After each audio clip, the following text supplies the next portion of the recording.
دیکھو فضائل اعمال کی بات آتی ہے نا، قیامت کی فضائل اعمال ایسی، جب تبلیغ جماعت کی بات ہے کہ تبلیغ جماعت بہت اچھی، کیوں بہت اچھی بھائی؟ جب وہ ساری دنیا میں فضائل اعمال کی کو تبلیغ کر رہی ہے، تو اگر فضائل اعمال غلط ہے تو آپ بولو نا ڈنکے کی چوٹ پر کے تبلیغی جماعت بھی کیا ہے غلط، نہیں تبلیغی بہت اچھے ہیں. تو یہ آپ کی باتوں میں کیا ہے؟ تضاد ہے. سمجھ میں آ رہی ہے بات؟ تو پھر بولو کہ جو ان کی تو ریڑھ کی ہڈی ہے فضائل اعمال، وہ تو سارا دن بیچارے کیا پڑھتے ہیں.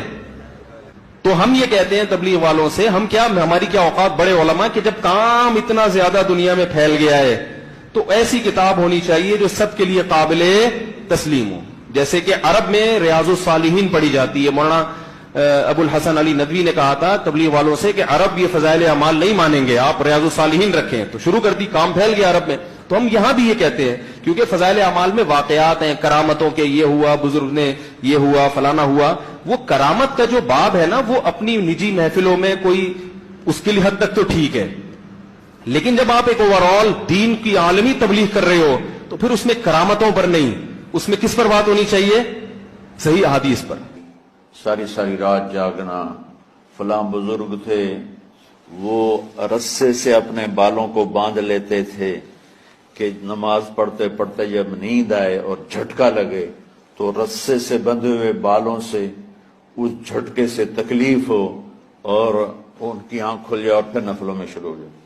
ایک فلاں بزرگ تھے، وہ اپنے آنکھوں میں نمک کا سرما لگاتے تھے تاکہ آنکھیں جل جائیں اور اس میں وہ جلن پیدا ہو جائے اور نیند اڑ جائے.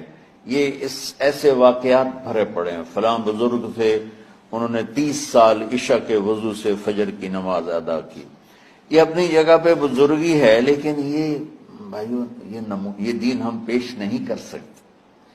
فلاں بزرگ تھے، وہ 30 سال سے ستو کھا رہے تھے کہ روٹی کھانے اور ستو کھانے میں 70 دفعہ سبحان اللہ کا فرق پڑ جاتا ہے. تو روٹی کھائیں تو 70 دفعہ سبحان اللہ کم کہہ سکتے ہیں، اور ستو کھائیں تو 70 دفعہ سبحان اللہ زیادہ کہہ سکتے ہیں. تو لہٰذا ان کا مجھے تو 30 سال ہو گئے، میں تو ستو کھا رہا ہوں، میں تو روٹی نہیں کھا رہا. یہ دین نہیں ہے. یعنی یہ وہ دین نہیں جو ہم انسانیت کو پیش کر سکتے. یہ تو لوگوں کو دوڑانے والی بات. اور ایک آدمی ایک بزرگ سے ملنے گیا تو وہ نوافل پڑھ رہے تھے. وہ زور سے عصر تک نفل پڑھتے رہے، وہ ان کے انتظار میں بیٹھا رہا. پھر عصر سے مغرب تک وہ مراقبہ کرتے رہے، وہ انتظار میں بیٹھا رہا. پھر مغرب سے عشاء تک وہ نفل پڑھتے رہے، وہ بیچارہ انتظار کرتا رہا. پھر عشاء کے بعد پھر نفل شروع کیے تو تہجد تک نفل پڑھتے گئے اور وہ بیچارہ پیچھے بیٹھا ہوا. تو تہجد کے آخر میں ان کی مصلے پہ بیٹھے بیٹھے ایسے اونگ آ گئی تو یوں جھٹکا لگا تو کہا یا اللہ میں اس آنکھ سے پناہ مانگتا ہوں جو سونے سے اس کا دل ہی نہیں بھرتا. اور پھر اس کے بعد فجر کی نماز پڑھ کے اشراق تک بیٹھے رہے. پھر اشراق پڑھے. اخیر وہ بیچارہ اٹھی کے واپس آ گیا. کیا لگتا ہے نام تا ویلی کوئی نہیں. تو وہ اس نے کسی سے پوچھا کہ یہ بزرگ کب سے یہ کر رہے ہیں؟ کہ پچھلے 30 سال سے کر رہے ہیں. یہ راہبانیت کی شکل ہے.